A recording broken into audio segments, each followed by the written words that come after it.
जय जगन्नाथ सांग माने मु आज आपण मानक पने आछि आउ गोटे नुआ रेसिपी वीडियो। आज चलंतु एग फ्राइड राइस बनेबा ता भी उषुना भात रे। आज्ञा हाँ उषुना भात रे आमको एबे आउ डबल भात भी रोसे करिया को पड़िबनी।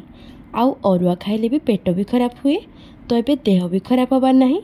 तो चलंतु आमे एबे बनेबा स्टार्ट करदबा। तो सांग माने मु एठी ड्राई फ्रूट से नीची किछि काजू आउ किछि किशमिश आउ ताकू हल्का फ्राए भी करने आउ एपटे किछि पनीर को लंबा लंबा करी काटी ग्रीन मटर संगे फ्राए करने आउ ता साथरे नेछि किछि गोलमरच गुंड दीटा कंचा लंका आउ किछि धनिया पत्र आउ एपटे नेछि 5टी कंचा अंडा।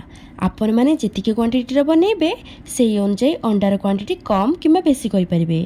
किछि कटा पियाज किछि टमाटो लंका गुंड हळदी गुंड जीरा गुंड धनिया गुंड स्वाद अनुसार लूण आउ गोटे अधा बेलारे किछि उषुना भात जोटा कि मु चटुरे छाणी नेछि। आपण माने भातटा को गाळिबेनी नहले भातटा पेचपेचा हे जिवो।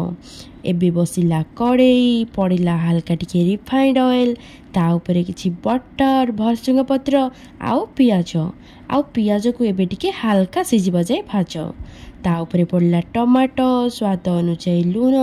एबे टमाटो हे गला मेल्ट एबे एथिरे ऐड करबा अंडा आउ एबे अंडा भुर्जी को हल्का टिके गोळे घांटी सरला परे सेथिरे ऐड करबा पनीर आउ ग्रीन मटर आउ एबे सबु को गोळे घांटी सरला परे ता ऊपर ऐड करबा उषुना भात लंका गुंड हळदी गुंड जीरा आउ धनिया गुंड भातर स्वाद अनुसार लूण फ्राइड काजू आउ किशमिश गोलमरच गुंड आउ धनिया पत्र आउ एबे भल्लो भाबरे ओल्टेई पलटेई आउ सल्टेई की भात को 10 मिनिट पय फ्राई करदबा।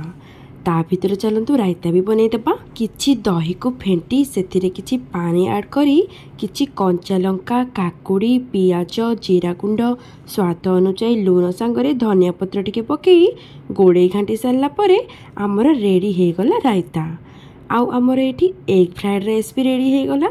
तो चलंतु काढ़ी नबा सर्विंग प्लेट रे आउ एन्जॉय करबा एग फ्राइड राइस। तो सांग माने केमिति लागिला मो रेसिपी निहाती जनइबे कमेंट बॉक्स रे। जदि मो रेसिपी आपण मानकु भल लागि थाए ताहाले प्लीज प्लीज प्लीज मो चैनल को सब्सक्राइब करे पई जमार भी भूलबेनी। रहिली जय जगन्नाथ पुन देखावा नेक्स्ट वीडियो रे। Thank you.